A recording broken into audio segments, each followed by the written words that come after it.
बिस्मिल्लाहिर्रहमानिर्रहीम। नाज़रीन, मैं हूं टिक्का खान सानी और आप मेरा यूट्यूब चैनल देख रहे हैं। आज मैं बात करूंगा प्राइम मिनिस्टर इमरान खान की एक हफ्ते की जो हुकूमती कारकर्दगी है।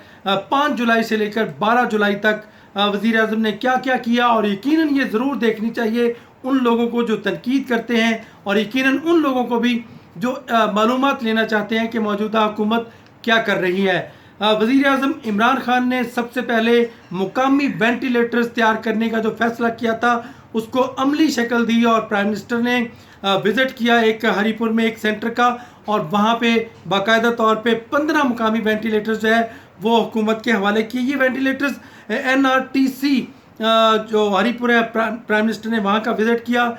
SP100 सेफ वेंटिलेटर्स हैं वो तैयार किए गए थे, वो उनके हवाले किए। मूवेबल यानी वो थे वेंटिलेटर्स।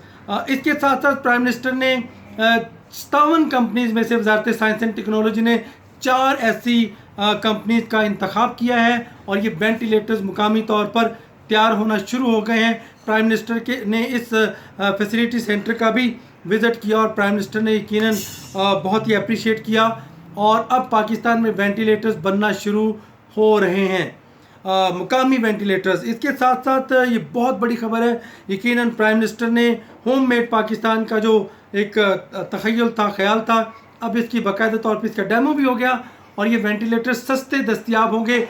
इससे न सिर्फ इंपोर्ट रेट पाकिस्तान का, एक्सपोर्ट रेट कम होगा बिल, बल्कि पाकिस्तान वो जो 50,000 55,000 डॉलर का वेंटिलेटर है वो सिर्फ 4 से 5,000 6,000 रुपये में यहाँ पे तैयार कर सकेगा। और दूसरा बड़ा फैसला, एक कोविड-19 में भी इसकी बड़ी मदद मिलेगी। दूसरा बड़ा फैसला, हाउसिंग सेक्टर के लिए जो मराद का ऐलान किया है प्राइम मिनिस्टर ने, 50 लाख घरों का मंसूबा जो था, यकीनन ये बहुत बड़ी खबर है कि पाकिस्तान के बैंकिंग सेक्टर को पाबंद किया गया है कि वो 330 अरब रुपये का जो है वो मराद दें, और यकीनन कर्ज दिए जाएंगे तमाम उन लोगों को जो ख्वाहिशमंद हैं घर बनाने के। पहले 1 लाख घरों के लिए हुकूमत पाकिस्तान की तरफ से 3,000 फी घर सब्सिडी दी जाएगी। इसके अलावा जो मार्कअप पे कर्जा दिया जाएगा, सबसे कम तरीन सिर्फ 5 मरले के घर के लिए अगर कोई कर्ज लेना चाहता है तो उससे सिर्फ 5% मार्कअप लिया जाएगा, यानी शरह सूद जो होगी इंतहाई कम। अगर 1 करोड़ कोई लेता है तो 1 करोड़ 5 लाख उसको वापस करना पड़ेगा कई सालों में।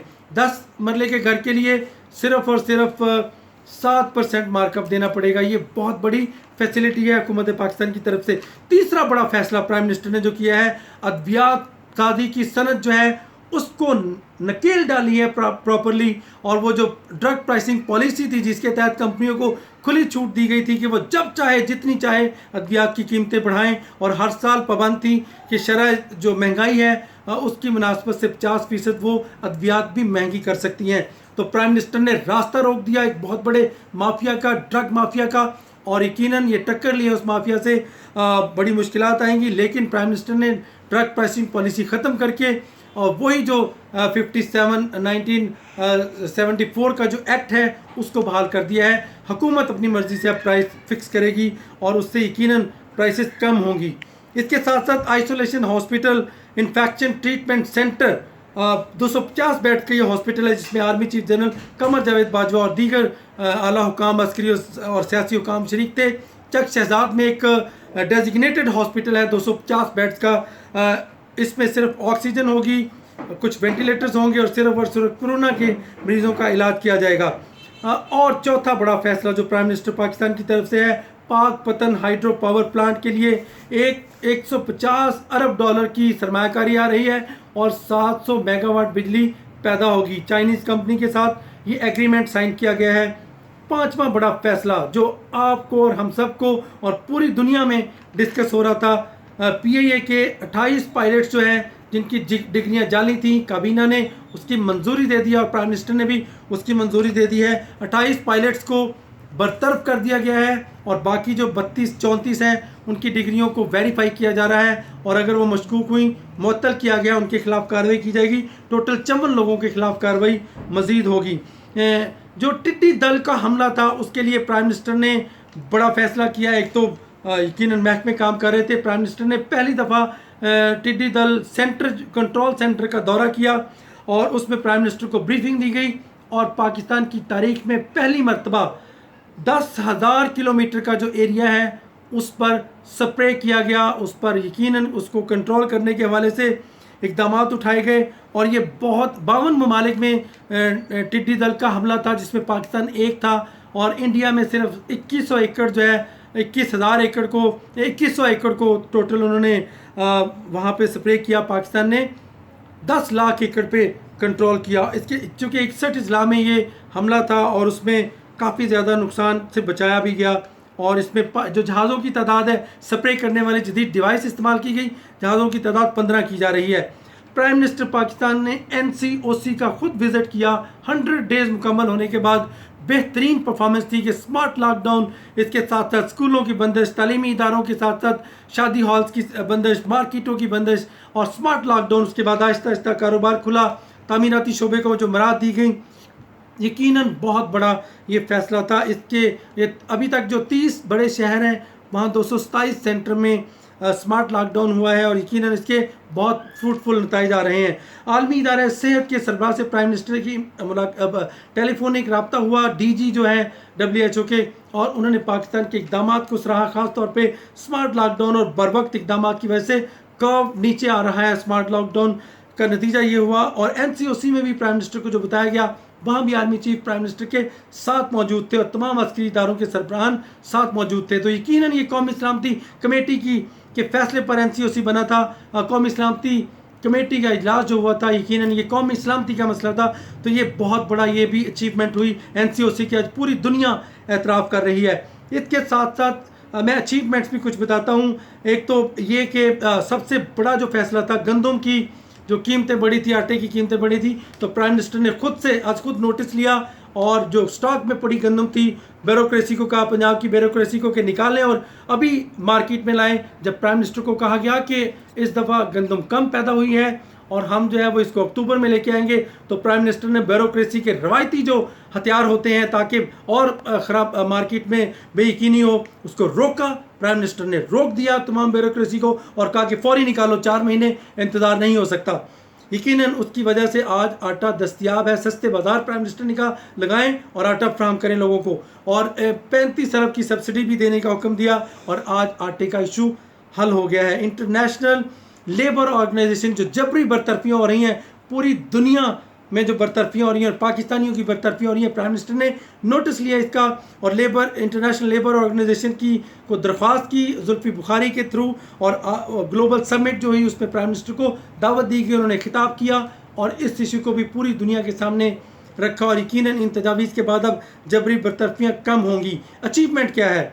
ग्लोबल पासपोर्ट इंडेक्स जो रैंकिंग है उसमें पाकिस्तान 5 दर्जे बेहतर हुआ है। ये अचीवमेंट है इस हफ्ते का। पाकिस्तान स्टॉक एक्सचेंज दुनिया की तीसरी बड़ी मार्केट बन गई है। ये मैं नहीं कह रहा, ये तमाम अखबारात उठाएं और तमाम रिकॉर्ड उठाएं, ये सब रिकॉर्ड बताएंगे आपको इन तमाम चीज़ों का। इसके साथ साथ पेट्रोल बहरान पर प्राइम मिनिस्टर ने कमीशन बना दिया है। पहले तो ये था कि रिपोर्टें बनी, कमीशन बना, ख़त्म। अब इस दफ़ा क्या हो रहा है, चीनी बहरान के कमीशन पे अब गिरफ्तारियाँ जो शुरू होने वाली हैं वो भी आपको सामने नज़र आ जाएगा। ये वकालत नहीं, मैं बिल्कुल प्योरली मेरिट पे बात कर रहा हूँ कि जो प्राइम मिनिस्टर ने कैबिनेट में कहा था कि जो पेट्रोल की कीमतों में उतार चढ़ाव है ये नाकाबिले बर्दाश्त है। कमीशन बन रहा है और बन चुका है और कमीशन जल्द रिपोर्ट देगा और कार्रवाई होगी। अब पेट्रोल माफिया के खिलाफ भी प्राइम मिनिस्टर ने उनका हाथ रोकने का फैसला कर लिया है। यकीनन इसी तरह जो बाकी बहुत बड़ी इसके अलावा इससे जुड़ी खबरें हैं।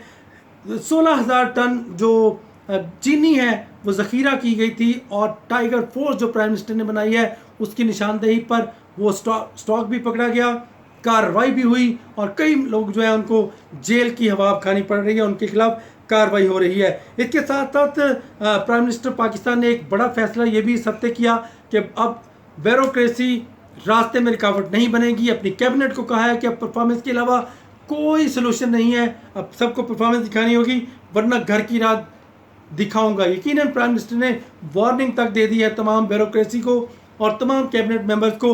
ये कोई 6 माह का वक्त नहीं बल्कि प्राइम मिनिस्टर ने ब्रीफिंग रोक कर उनको कहा है। और मैं आपको ये भी बताऊँ, प्राइम मिनिस्टर ने, मैं 2 दिन पहले खबर ब्रेक की थी कि प्राइम मिनिस्टर ने जब ब्रीफिंग होती थी तमाम इदारों की, उस दौरान अपनी एक डायरी रखी हुई थी, वो निकाल के नोट्स लेते रहे और घर में जाके उस डायरी पे इंदराज करते रहे और उनके सेक्रेटरी जो है आज़म खान वो भी इंदराज करते रहे और यकीनन अब वो डायरी के कमालात भी सामने आने लगे हैं और अब आइंदा हफ्ते भी इसी तरह बड़ी खबरें आएंगी।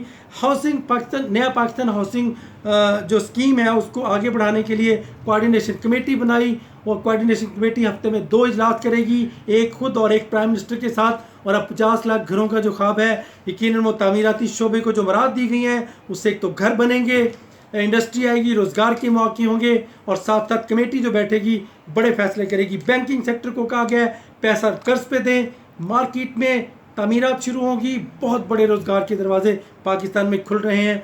ये एक हफ्ते की परफॉर्मेंस है 5 जुलाई से लेकर 12 जुलाई की और ये कागज़ डॉक्यूमेंट मेरे पास मौजूद है। यकीनन मैं चैलेंज करता हूँ टिका खान सानी को इजाज़त दीजिएगा और मेरे चैनल TIKA1K TAKAKHAN SANI टिका खान सानी इसको ज़रूर सब्सक्राइब करें और बेल आइकॉन के साथ। और यकीनन आपके साथ दोबारा मुलाकात होगी। इजाज़त दीजिएगा, अल्लाह हाफिज़।